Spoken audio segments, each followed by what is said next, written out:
Ramai yang tanya Sam, macam mana nak grow account $100? Sam nak share satu-satunya cara macam mana nak grow account $100.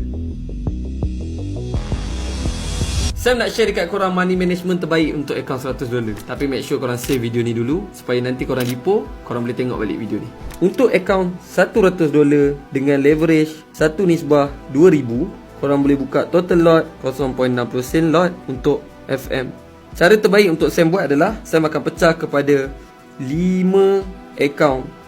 Jadi satu account, each account $20 bersamaan $100. Jadi dengan satu setup sniper daripada higher time frame H1 atau H4, engulfing ataupun supply and demand, plus confirmation RSM5, Sam target untuk full margin setiap setup. Dengan account $20, leverage 1:2000, kita boleh buka at least 0.12 lot FM.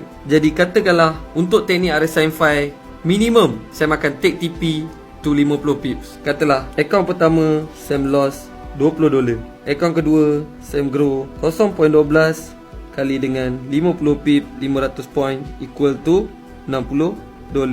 Account ketiga Sam loss balik $20, account keempat Sam grow 0.12 darab 500 lagi equal $60. Account kelima Sam grow 0.12 darab 500 pip lagi equal $60. So overall Sam negatif $40, Sam profit $180.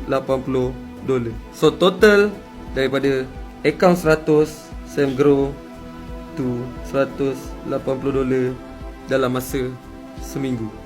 Easy 80% grow.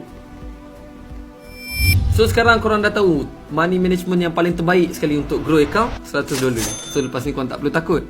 Follow Sam untuk banyak lagi video education seterusnya.